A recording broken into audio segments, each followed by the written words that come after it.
Welcome back, students. So the last session we have started the forming like poultry farm. Then we start pannu, and we have seen different types of breeds. That is egg layers and meat production and dual purpose and the game breeds and ornamental breeds. எல்லாமே பார்த்தோம். So let us continue with this. And in the session, actually in the session order, we are going to complete this chapter. Okay, so if we have some time means sure we will discuss last முடிச்சதுக்கு அப்புறம் நமக்கு time இருந்ததுன்னா we will லைட்டா ஒரு quick go through மட்டும் நம்ம கொடுப்போம். Okay, so types of poultry farming. Okay, டைப்ஸ்ல பார்க்கலாம். there are different methods used to rear both broiler and layer chicken. Okay, egg லேயரும் இருக்கு அண்ட் டிஃப்ரெண்ட் மெத்தட்ஸ் அடாப்ட் பண்றோம். ஓகே, பிராய்லர் சிக்கனும் நம்ம வந்து பண்ண முடியும், அது மட்டும் லேயர் சிக்கனும் நம்மளால பண்ண முடியும்.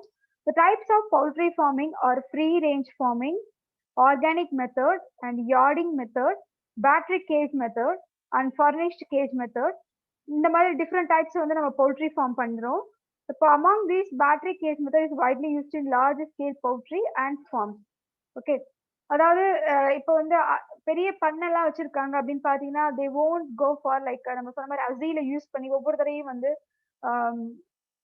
they won't go for அது ஹேட்ச் பண்றதுக்குலாம் யூஸ் பண்ணிக்கிட்டு இருக்க மாட்டாங்க. Okay, they just go for ஒரு லார்ஜ் ஸ்கேல் ஒரு பெரிய இண்டஸ்ட்ரி லெவல்ல ரன் பண்ற இடத்துல வந்து they are using this large scale industry poultry farm தான் பண்ணிட்டு இருக்காங்க. ஓகே, இதுல வந்து பாத்தீங்கன்னா free range, organic and yarding methods are eco friendly. இது மூணுமே வந்து ஈகோ ஃப்ரெண்ட்லியா இருக்கு. And eggs produce by such farming practices are preferred in the market. பொதுவா வந்து இதுல இருந்து ப்ரொடியூஸ் பண்ணக்கூடியது எல்லாமே வந்து நம்ம மார்க்கெட்ல வந்து ப்ரிஃபர் பண்ணக்கூடிய மெத்தட்ஸ் தான் கொடுத்துருக்காங்க. Right, so let us start with this stages involve in rearing. எப்படி வந்து நம்ம ரியர் பண்றோம், how we are doing this practices, அதெல்லாமே நம்ம ஒவ்வொரு ஸ்டேஜா நம்ம பார்க்க ஆரம்பிக்கலாம். Okay, there are some steps involved in rearing of chicken. Okay, selection of best layer. First of all, நம்ம வந்து எக் லேயர் நம்ம வந்து செலக்ட் பண்ண போறோம் அப்படின்னு பாத்தீங்கன்னா அதுல பெஸ்ட் லேயர் யாருன்றதை நம்ம ஃபர்ஸ்ட் பார்க்கணும்.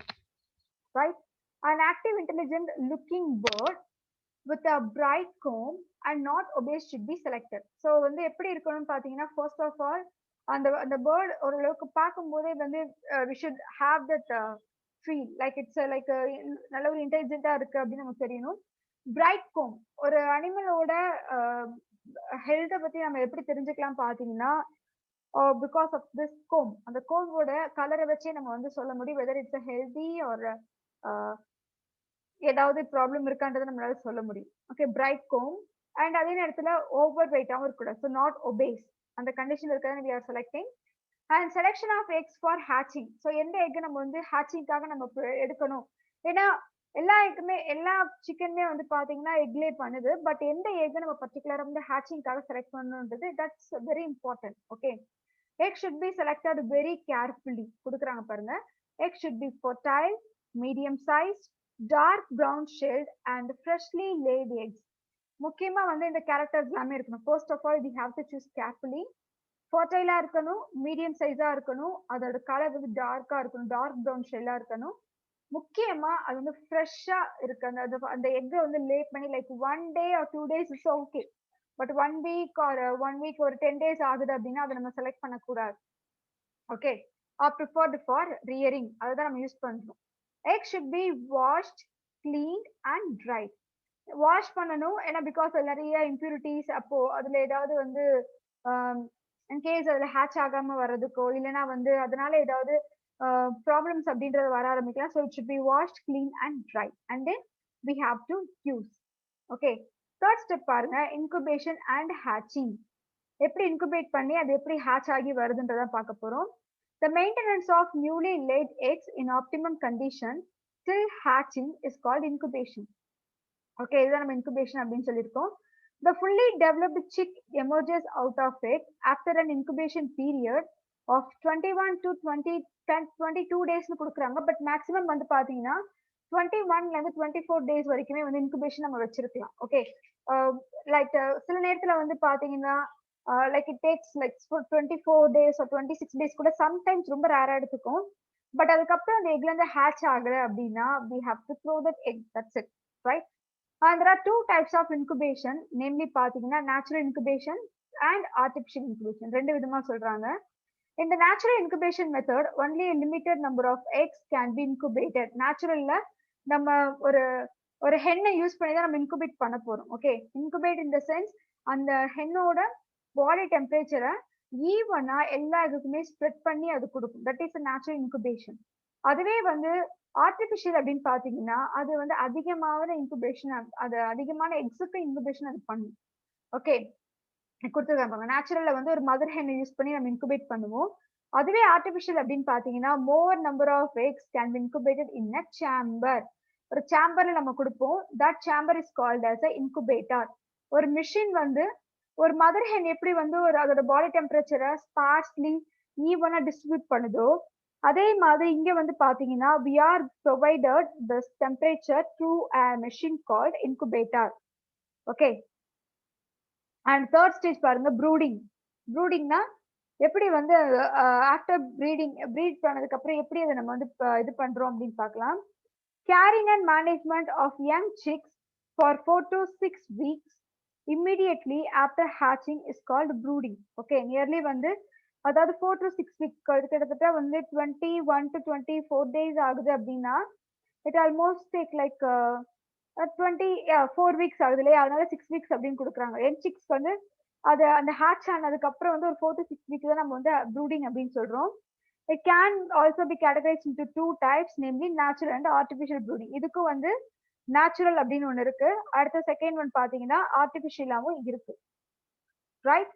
ஸோ நெக்ஸ்ட் நம்ம பார்க்க போறது ஹவுசிங் ஆஃப் பவுல்ட்ரி. பவுல்ட்ரி இது நம்ம எப்படி பார்க்குறோம் அப்படின்னு பார்ப்போம். To protect the poultry from sun, rain and predator, it is necessary to provide housing to poultry. கண்டிப்பா. ஸோ பிகாஸ் சன் வந்து ஓவராவும் அதுக்கு இருக்கக்கூடாது, ரெயின் வந்து அதிகமா இருக்கக்கூடாது. செகண்ட் திங், அதோட நம்ம அதுக்கு ஷெட் பண்ண அந்த அந்த ஹவுசிங் கொடுத்துருக்கிறது வந்து கீழே வந்து சாயிலாவும் இருக்கக்கூடாது. எதனாலன்னு பாத்தீங்கன்னா சம் பிரிடேட்டர்ஸ் என்ன பண்ணுன்னு பாத்தீங்கன்னா அந்த சாயில டிக் பண்ணி அந்த அனிமல்ஸை அந்த அந்த யங் ஒன்ஸ் எல்லாம் எடுத்துட்டு போறதுக்கான சான்சஸ் இருக்கு. Okay, so to avoid that we are giving the best housing for this poultry. கீழே வந்து ஒரு ஃப்ளோர் மாதிரி இருக்கணும். அந்த ஃப்ளோர் வந்து சாயில் மாதிரி இல்லாம ஒரு நம்ம நம்ம தரை இருக்கு இல்லையா அந்த மாதிரி தான் இருக்கணும். செகண்ட் திங், அந்த கொடுத்துருக்க ஹவுசிங் வந்து டூ ஓப்பனாகவும் இருக்கக்கூடாது, டூ க்ளோஸ்டாகவும் இருக்கக்கூடாது. அட்லீஸ்ட் ஏரேஷன் போகணும். ஏரேஷன் போயிட்டு ஓரளவுக்கு ஃபெசிலிட்டி இருந்தாலே போதும். ஓகே, இப்படி எல்லாம் இருந்தாதான் they will survive. So poultry house should be moisture proof கொடுத்துருக்காங்க பாருங்க. மாய்ஸ்சர் ப்ரூஃபா இருக்கணும் and rat proof, especially rat proof. ஏன்னா ரேட் வந்து it is one of the predator, இவங்களோட ப்ரிடேட்டர் அப்படின்னு நம்ம சொல்லலாம். And it should be easily cleanable and durable. ஈஸியா வந்து நம்ம வந்து ஒரு இடத்துல இருந்து இன்னொரு இடத்துக்கு மாற்றக்கூடியதா இருக்கணும். அண்ட் ரேட் ப்ரூஃபா, எஸ்பெஷலி ப்ரிடேட்டர் வந்து ப்ரூஃபா, ப்ரிடேட்டர் அதை அட்டாக் பண்ணாத அளவுக்கு நம்ம பார்க்கணும். ஓகே, ஸோ நெக்ஸ்ட் பார்த்தீங்கன்னா poultry feeding. So the diet of chicks should contain an adequate amount of water, carbohydrates, proteins, fats, vitamins and minerals. எப்படி நம்மள மாதிரி தான். ஸோ நம்ம எப்படி வந்து what are the things we are consuming அப்படின்னு பார்த்தீங்கன்னா அதே மாதிரி இதுவும் வந்து இதுக்கான adequate amount of food அப்படின்றத நம்ம சப்ளை பண்ணிக்கிட்டே இருக்கணும். Okay, that is the poultry feeding. ஒண்ணுமே இல்லை, கேட்டல் வளர்க்குறவங்களா இருந்தாங்கன்னா கேட்டல் வளர்க்கும் போது கூடவே வந்து பவுல்ட்ரியும் வளர்ப்பாங்க. இந்த நம்ம ஹென்னையும் வந்து ஆக்சுவலி வளர்ப்பாங்க. அதனால நம்ம என்ன பண்ணலாம் அப்படின்னு பாத்தீங்கன்னா we can easily like அதோட ஃபுட்டே அதுல வந்து நம்ம கிரவுண்ட்நட் கோகனட் கேக் அதெல்லாம் நம்ம சொன்னோம் இல்லையா, அதெல்லாமே யூஸ் பண்ணி நம்ம என்ன பண்ணலாம் அப்படின்னு பாத்தீங்கன்னா அதிகம் வந்து அதே நம்ம வந்து ஃபீடாவும் இது கொடுக்கலாம். It's a best source for farming like இந்த பவுல்ட்ரியோட இது. So let's see the next one, poultry products. ஓகே, பவுல்ட்ரியில இருந்து வரக்கூடிய ப்ராடக்ட்ஸ்லாம் என்னன்றது நம்ம பார்ப்போம். The main products of poultry farming are eggs and meat இல்லையா, அது ரெண்டு தான் நமக்கு முக்கியம். பவுல்ட்ரியோட ப்ராடக்ட்ஸ் பார்த்தீங்கன்னா எக் ப்ரொடக்ஷன் பண்ணும் அண்ட் மீட்டை வந்து நம்ம அதுக்கு கொடுக்கும். Right. In India the primary aim of poultry farming is to obtain X. முக்கியமானது எக் தான். The eggs and poultry meat are the richest source of proteins and vitamins. So எக்ல இருந்து நமக்கு கிடைக்கக்கூடியது என்னன்னு பார்த்தீங்கன்னா ப்ரோட்டீன்ஸ், அண்ட் மீட்ல இருந்து கிடைக்கக்கூடியதும் ப்ரோட்டீன்ஸ் அண்ட் விட்டமின்ஸ் வந்து நமக்கு எஸ்பெஷலி நம்ம யூஸ் பண்றோம். ரைட். ஸோ இப்போ அடுத்தது பாருங்க பவுல்ட்ரி பை ப்ராடக்ட்ஸ். இப்போ நம்ம வந்து கேட்லோட பை ப்ராடக்ட்ஸ் நம்ம பார்த்தோம் இல்லையா, milk, cheese, butter, yogurt etcetera etcetera etcetera. அதே மாதிரி பவுல்ட்ரியில இருந்து வரக்கூடிய பை ப்ராடக்ட்ஸ் என்னன்னு நம்ம பார்க்கலாம். The feathers of poultry birds are used for making pillows and quilts. So pillows ready பண்றதுக்கு, குவில்ஸ்னா அதே மாதிரி நம்ம இதுக்கு அது ஆர்னமெண்ட் பர்பஸ்க்காக use பண்ணக்கூடியதுதான். The dropping of poultry can be used as manure in fields. Yes. So அந்த மெனியூரை நம்ம ஆக்சுவலி அந்த ட்ராப்பிங்ஸ் ஒன்றுமே ஏதாவது ஃபீக்கல் மேட்டர், அதுதான் நம்ம வந்து ட்ராப்பிங்ஸ் அப்படின்னு சொல்றோம். பேர்ட்ஸை பொறுத்த வரைக்கும் நம்ம ஃபீக்கல் மேட்டர் அப்படின்னு நம்ம சொல்ல மாட்டோம். We called it as a droppings. Okay, அந்த டிராப்பிங்ஸை நம்மளோட அக்ரிகல்ச்சர் லேண்டுக்கு வந்து ஒரு மெனியூரா யூஸ் பண்ணலாம். Because it is rich in the uric acid அதுல இருக்கும். ஸோ அது வந்து ஒரு நல்ல மெனியூராவும் நம்ம யூஸ் பண்ணிக்கலாம். Because birds excrete uric acid, right? The droppings are rich in என்னென்ன இருக்கு பாருங்க. யூரிக் ஆசிட் அப்படின்றது it is a form of அமோனியால இருந்து அடுத்த ஒரு வேரியேஷன் தான் நம்ம யூரிக் ஆசிட் யூரியால நம்ம சொல்லியிருக்கோம் இல்லையா? அப்போ it is nitrogenous waste product, நைட்ரஜன்ல இருந்து வந்ததுதான். அதனால என்ன கொடுத்துருக்காங்க பாருங்க. The droppings are rich in nitrogen, potash, phosphate. நம்மளோட அக்ரிகல்ச்சர் லேண்டுக்கு தேவையான அத்தனையுமே இதுல இருக்கு பாருங்க. See here, நம்மளோட அக்ரிகல்ச்சர் லேண்டுக்கு தேவையானது இதுதான், right? NPK fertilizers is very essential for our agriculture land. NPK என்றது nitrogen, potassium and phosphorus. Okay, இது மூணுமே இதோட வேஸ்ட் மெட்டீரியல் இருக்கு. ஸோ அதனால நம்ம என்ன பண்ணலாம், we can use it as a manure for our agricultural land, right? A number of poultry byproducts like blood meal, feather meal, poultry byproduct meal, and hatchery byproduct meal are used as good sources of nutrients for meat producing animals and poultry. So இதே நம்ம என்ன பண்ணலாம் அப்படின்னு பார்த்தீங்கன்னா, இதுல இருந்து வரக்கூடிய by products எல்லாமே நம்ம ஒரு மீட் ப்ரொடியூசிங் அனிமல்ஸ்க்கு கொடுத்து ப்ரொடியூஸ் பண்ணலான்றாங்க. Okay, these byproducts supply proteins, fats, vitamins and good amount of minerals. So சைமல்டேனியஸா இது நமக்கு என்ன கொடுக்குதுன்னு பார்த்தீங்கன்னா, நிறைய வந்து ப்ரோட்டீன்ஸ், ஃபேட்ஸ் சோர்ஸ், நிறைய சோர்ஸ், விட்டமின்ஸ் அது எல்லாமே நமக்கு ப்ரொவைட் பண்ணுது அப்படின்றத கொடுக்குறாங்க. Okay, so let us start with this poultry disease. கண்டிப்பா நம்ம வந்து we have seen so much of culture so far. So அதுல வந்து நிறைய நம்ம பார்த்தாலும் இப்போ கேட்டிலுக்கு நம்ம டிசீஸ் நம்ம சொன்னோம், நிறைய கவுபாக்ஸ் அண்ட் ஆந்த்ராக்ஸ் எல்லாமே எக்ஸெட்ரா நிறைய பார்த்தோம். அதே மாதிரி பவுல்ட்ரியை நம்ம வந்து மேனேஜ் பண்ணும்போதும் கண்டிப்பா it also cause some kind of diseases, right? அதுல பாத்தீங்கன்னா Ranikhet, coccidiosis and fowl pox. So fowl அப்படின்னா நம்ம அந்த கோழி இது இந்த வகையை நம்ம வந்து ஃபவுல் அப்படின்னு சொல்லுவோம். ஈவன் அதுலயுமே வந்து பாத்தீங்கன்னா எப்படி நமக்கு வந்து ஸ்மால் பாக்ஸ், சிக்கன் பாக்ஸ் ஹியூமன்ஸ்க்கு வருதோ அதே மாதிரி நம்ம கேட்டில்ஸ் பார்க்கும்போது கவு பாக்ஸ் நம்ம பார்த்தோம். அதே மாதிரி இதுக்கு பாத்தீங்கன்னா ஃபவுல் பாக்ஸ் அப்படின்னு வருதுன்றாங்க. Okay, Ranikhet, coccidiosis and fowl pox are some common poultry disease. இது எல்லாமே இதுல இருக்கக்கூடிய காமனான டிசீஸ் அப்படின்னு கொடுத்துருக்காங்க. எஸ்பெஷலி லைக் முக்கியமா வந்து பாத்தீங்கன்னா இயர்லி ஒன்ஸ் வந்து அந்த பேர்ட் ஃப்ளூன்றது கண்டிப்பா வரும். You can see that, right? Bird flu வந்து கண்டிப்பா நம்ம வந்து இந்த பேர்ட்ஸ்ல பார்க்கலாம். அந்த நேரத்துல பாத்தீங்கன்னா ஈவன் ரீசெண்டா கூட வந்து தமிழ்நாட்டுக்குள்ள கேரளால இருந்து எந்த ஒரு பேர்ட்ஸ், எந்த ஒரு ஹென்னையும் வந்து அலோவ் பண்ணல, எந்த ஒரு எக்கையும் வந்து ஆக்சுவலி அலோவ் பண்ணலன்னு சொன்னாங்க. Because of some bird flu அந்த இடத்துல இருந்து ஸ்ப்ரெட் ஆயிட்டு இருந்ததுனால நம்ம அதை அலோவ் பண்ணல. எதனாலன்னு பார்த்தீங்கன்னா, பிகாஸ் அப்போ அங்க இருந்து நம்ம அலோவ் பண்ணோம்னா இங்க இருக்கக்கூடிய பேர்ட்ஸுக்கோ இல்ல அது அங்க இன்கேஸ் அங்க இருந்த பேர்டுக்கு அந்த பேர்ட் ஃப்ளூ இருந்ததுன்னா அது இங்க வரும்போது இங்க தானே கொடுக்குறாங்க. ஸோ அப்போ இங்க வரும்போது அது சாப்பிடக்கூடிய குழந்தைங்களுக்கு இல்ல நமக்கு எல்லாமே ஹியூமன்ஸ்க்கு எல்லாருக்குமே வந்து அது அஃபெக்ட் ஆகலாம். Sure it will cause some kind of disease or some sort of ஏதாவது எஃபெக்ட் ஒன்று காட்டும். ஸோ அதனால வந்து நம்ம என்ன பண்ணல அப்படின்னு பார்த்தீங்கன்னா, அது வந்து அலோவ் பண்ணல. நம்ம தமிழ்நாடு கவர்மெண்ட் அதை வந்து அலோவ் பண்ணல. It's also one of the best thing. Because whenever எந்த ஒரு கல்ச்சர் நம்ம பண்ணும்போதும் சரி, ஏதாவது ஒரு டிசீஸ் அப்படின்னா it should B separated. Separate பண்ணி வைக்கிறது ரொம்ப ரொம்ப நல்லது அப்படின்னு சொல்லலாம். ஓகே,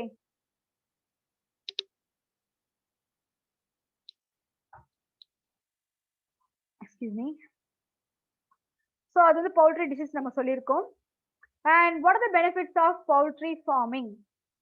பவுல்ட்ரி ஃபார்ம் பண்றதுல நமக்கு என்ன பெனிஃபிட் அப்படின்னு பார்ப்போம். The advantages of poultry farming are it doesn't require high capital for construction and maintenance of the poultry farming. அந்த அளவுக்கு நமக்கு இடம் இது தேவையில்லை. ஃபர்ஸ்ட் ஆஃப் ஆல் நம்ம ஸ்டார்ட் பண்ணாலே போதும், அவ்வளவா மெயின்டைன் பண்ண வேண்டிய அவசியம் கிடையாது. ஜஸ்ட் இது வந்து ஈஸியா வந்து நம்ம கிளீன் பண்ணிக்கலாம், அந்த மாதிரி இதுதான் இருக்கு. Okay, it does not require a big space, அதிகமான ஸ்பேஸும் தேவையில்லை. It ensures high return of investment within a very short period of time.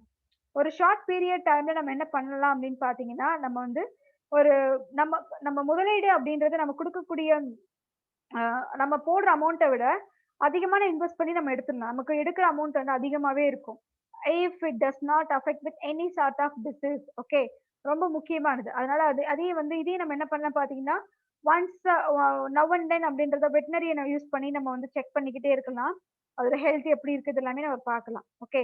It provides fresh and nutritious food and has a huge global demand. முக்கியமா அது வந்து ஒரு நல்ல ஒரு ஃப்ரெஷ்ஷா இருக்கு. நல்ல ஒரு டெலிஷியஸ் ஃபுட்டா, நியூட்ரியஸ் ஃபுட்டா இருக்கிறதுனால, கண்டிப்பா வந்து நம்மளோட நம்ம குடுக்கக்கூடிய பவுல்ட்ரி ஃபார்ம் நம்ம நம்ம வளர்க்கக்கூடிய அனிமலா இருக்குன்னா, நம்ம அத வெளிய வந்து சேல் பண்ணும்போது, நல்ல ஒரு குவாலிட்டியோட நம்ம குடுக்குறோம் அப்டின்னா, ஷூரா வந்து குளோபல் லெவல்ல டிமாண்ட் வந்து அதிகமாகும். Okay. It provides employment opportunities for the people. ஏன்னா, இது நம்ம பார்க்கணும் அப்டின்னா, வி நீட் நாட் இது நம்மளே கம்ப்ளீட்டா வந்து நம்ம கூடவே இருக்கணும்னு அவசியம் கிடையாது. சோ நம்ம வந்து ஒரு நம்மளோட இந்த வேலைக்கு வந்து யாரையாவது 2, 3 பேர யூஸ் பண்ணோம்னா, அவங்களுக்கு வந்து ஒரு ஜாப் ஒரு எம்ப்ளாய்மென்ட் ஆப்பர்ச்சுனிட்டி குடுத்த மாதிரி இருக்கும். சைமல்டேனியஸா நமக்கும் வந்து வேலை பார்க்கறதுக்கு ஆள் கிடைச்ச மாதிரி இருக்கும். Right.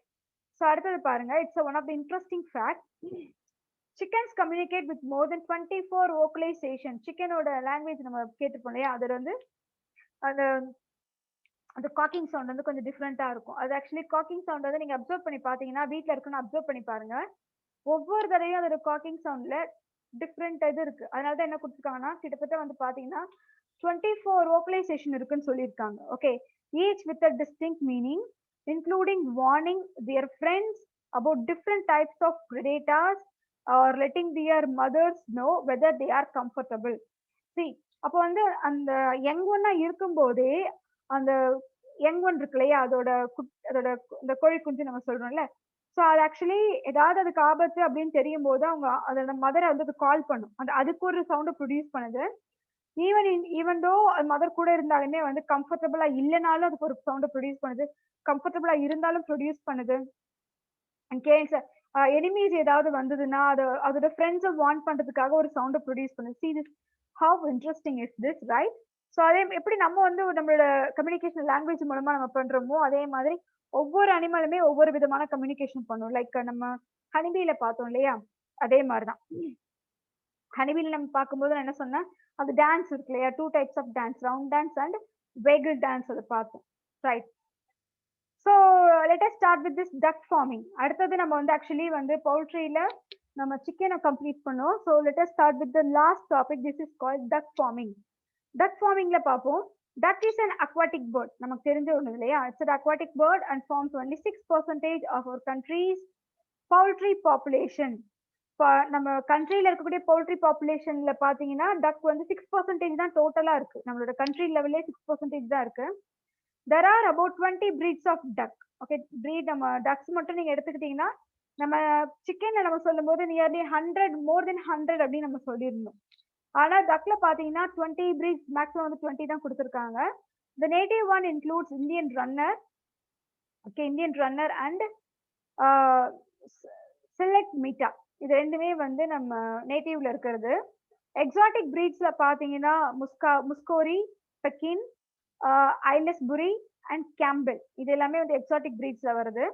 Domesticated ducks have been derived from the wild duck named mallard. மல்லாரோட பைனாமல் நேம் கொடுத்திருக்காங்க பாருங்க. Anas boschas. இதான் வந்து அதோட பைனாமல் நேம். ஓகே.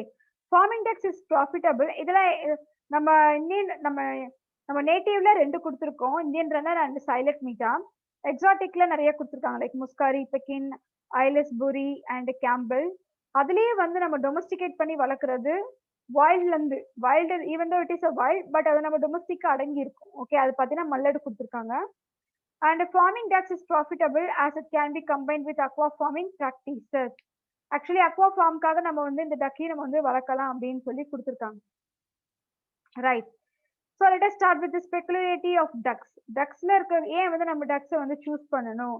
டக்ஸ்ல இருக்கக்கூடிய ஸ்பெஷல் கேரக்டர் என்ன அப்படின்னு பார்க்கலாம். ஏன்னா நம்ம நார்மலா இது வரைக்கும் சொன்ன கல்ச்சர் எல்லாமே எல்லாரும் பண்ணிட்டு இருக்காங்க. பட் ஆனா டக்கோட கல்ச்சர் வந்து ரொம்ப கம்மியா தான் இருக்கு.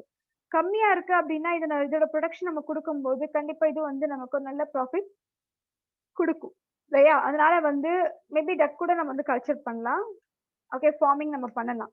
பெக்குலியாரிட்டி டக்ஸ் பாருங்க. the body is fully covered with oily feathers.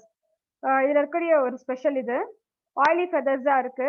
they have a layer of fat under their skin which prevents it from getting wet. ஏன்னா தண்ணியிலே இது வந்து aquatic bird அப்படின்னு நம்ம சொன்னாலுமே தண்ணியில மிதக்கக்கூடியது இல்லையா? அப்ப வந்து ஆனா தண்ணி வந்து அது மேல படாது. ஈவன் நீங்க தண்ணி வந்து அது மேல தெளிச்சாலுமே ஒண்ணுமே ஆகாது. பிகாஸ் அதுக்கு they are having this oily feather. இப்ப நம்ம ரோஸ் லீஃப் இருக்குன்னா ரோஸ் பிளான்ட் இருக்கு. அந்த பிளான்ட்டோட லீஃப்ல நம்ம வாட்டர் நீங்க போட்டீங்கன்னா எப்படி இருக்கும்னா அந்த வாட்டர்ல வந்து ஆக்சுவலா அந்த வாட்டர் கண்டென்ட் நிக்காது, அப்படியே கீழே வந்துரும் பாருங்க. பிகாஸ் ஆஃப் திஸ் அதுல ஒரு ஆயில் கண்டென்ட் மாதிரி இருக்கும், அதனாலதான் வாட்டர் வந்து நிக்காது. ரைட், அதே மாதிரி இதுலயும் கொடுத்துருக்காங்க. ஆயிலி ஃபெதர் இருக்கிறதுனால அந்த அனிமல் அவ்வளவு சீக்கிரத்துல வெட் ஆகாது அப்படின்றாங்க. They lay eggs at night or in the morning. ஒன்னு நைட்ல லே பண்ணும், இல்ல மார்னிங்ல லே பண்ணும். ducks feed on rice bran, kitchen waste and waste fish and snails. இது எல்லாமே அதோட food. So these are the peculiarity. Peculiar அப்படின்னா சம் ஸ்பெஷல் கேரக்டர்ஸ் அப்படின்னு நம்ம சொல்லலாம். ரைட். ஸோ அடுத்தது பாருங்க, டைப்ஸ் ஆஃப் breed. இதுல எப்படி breedsோட டைப்லாம் இருக்கு அப்படின்னு நம்ம பார்ப்போம். There are 3 types of ducks depending on the purpose for which it is formed. They are meat productive duck breed, egg productive duck breeds, and breeds for both meat and egg production. இது நம்ம வந்து கேட்டல் நம்ம சொன்ன மாதிரி தான். ஒன்று பார்த்தீங்கன்னா மில்க் ப்ரொடக்ஷன் சொன்னோம், செகண்ட் ட்ராட் ப்ரொடக்ஷன் சொன்னோம், தேர்ட் வந்து டியூவல் ப்ரொடக்ஷன் சொன்னோம் இல்லையா? அதே மாதிரி இதுல பார்த்தீங்கன்னா மீட் ப்ரொடக்ஷன் தனியா கொடுத்துருக்காங்க, எக் ப்ரொடக்ஷன் தனியா கொடுத்தாங்க, இன்னொன்று டியூவல் பர்பஸ். ஸோ அதே மாதிரி தான் 3 டைப்ஸ் இதில் கொடுத்துருக்காங்க. பட் சிக்கன்ல பார்த்தீங்கன்னா we have seen so far like 5 types நம்ம பார்த்தோம் இல்லையா? So let us saw this advantages of duck farming. Okay, duck ஃபார்மிங்கோட அட்வான்டேஜஸ்லாம் என்ன அப்படின்றத நம்ம பார்ப்போம். ஓகே, அப்படி என்ன வந்து நம்ம டக் ஃபார்ம் பண்றோம், ஓகே, அந்த டக் ஃபார்மோட அட்வான்டேஜஸ் என்ன அண்ட் வேற என்ன இதுல வேற என்னெல்லாம் இதுல இருக்கு அப்படின்றத பார்க்கலாம். They can be reared in small backyards where water is available and needs less care and management as they are very hardy. Okay, நம்ம வந்து சிக்கன் கொடுத்த கேர் மாதிரியோ இல்ல மற்ற இதுக்கு நம்ம கொடுத்த கேர் மாதிரி இதுக்கு அவ்வளவா தேவையே இல்லை. செகண்ட் திங், இது வந்து நமக்கு சின்ன ஒரு கார்டன் இருந்தாலே போதும், அதுல வாட்டர் அவைலபிள் மாதிரி நம்ம ரெடி பண்ணிட்டு அங்கேயே நம்ம வளர்க்கலாம் இல்லையா? அப்படி வளர்க்கறதுனால நமக்கு வந்து இடமும் ஸ்பேஸும் ரொம்ப கம்மியா இருக்கும். செகண்ட் திங், நம்ம அதிகமா அதுக்கு வந்து கேர் கொடுக்க வேண்டிய அவசியமும் இதுல இல்லைன்னு சொல்லியிருக்காங்க. ரைட். அண்ட் அடுத்தது பாருங்க, they can adapt themselves to all type of environmental conditions. So environment changes எப்படி நடக்குதோ அது தகுந்த மாதிரி இந்த அனிமல் வந்து அடாப்ட் பண்ணிக்குதுன்னு சொல்றாங்க. Okay, and are breed for feed efficiency, growth rate and resistance to diseases. So it's அப்போ இது வந்து நம்ம டக் ஃபார்ம் பண்றதுக்கு ரொம்பவே வந்து ஒரு நல்ல ஒரு ஆக்டான ஒரு அனிமல் அப்படின்னு சொல்லலாம். எதனாலன்னு பாத்தீங்கன்னா ஃபீட் எஃபிஷியன்சி அவ்வளவா நம்ம கொடுக்க வேண்டியது, ஏன்னா அது அப்படியே நம்ம அந்த ஃபார்ம்லேயே இருக்கிறதுனால, அந்த பேக்யார்ட்ஸ்லேயே இருக்கிறதுனால அதுக்கு என்ன கிடைக்குதோ அதை அப்படியே சாப்பிட்டு இருக்கு. ஏதாவது ஸ்னெயில் இருந்தா சாப்பிடும், வார்ம்ஸ் இருந்தா சாப்பிடும், இல்லை ஏதாவது அதுக்கு வந்து ஃபுட்டு மாதிரி தெரியுதுன்னா அதை அப்படியே எடுத்து சாப்பிட ஆரம்பிக்கும். ஸோ க்ரோத் ரேட்டை பத்தி நம்ம கவலைப்பட வேண்டியது இல்லை. And even they are also resistant to disease. This is a very important point. ஏன்னா நம்ம இதுக்கு முன்னாடி பார்த்தா ஒவ்வொரு கல்ச்சர்லையுமே starting from vermiculture, so sericulture, so இந்த மாதிரி டிஃப்ரெண்ட் டைப்ஸ் ஆஃப் கல்ச்சர்ஸ் பார்த்தோம். எல்லா இதுலயுமே பாத்தீங்கன்னா we are more cautious in a disease. நம்ம டிசீஸ்ல ரொம்பவே காஷியஸா இருக்கணும் அப்படின்ற மாதிரி நம்ம பார்த்தோம் இல்லையா? ஆனா இதுல வந்து பாத்தீங்கன்னா they have most important point என்ன இதுல இருக்குன்னு பாத்தீங்கன்னா resistant to diseases.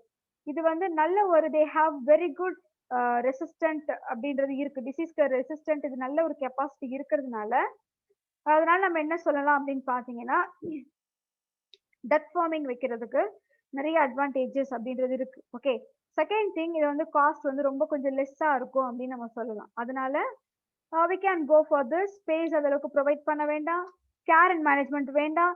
Second thing, ஆளுங்களை வந்து அதிகமா சேர்த்து அவங்களுக்கு வந்து அதிகமான செலவு சேலரி இந்த மாதிரிலாம் கொடுக்க வேண்டிய அவசியமும் இருக்காது. ஒரு கம்மியான மேனேஜ்மெண்ட், கம்மியான ஒரு ஹியூமன் ரிசோர்ஸ் நம்ம யூஸ் பண்ணிக்கலாம். அண்ட் நமக்கு வந்து ப்ராஃபிட் அதிகமாகவே கிடைக்கும். எக் ப்ரொடக்ஷனும் கொடுப்போம், மீட் ப்ரொடக்ஷனும் கொடுப்போம்.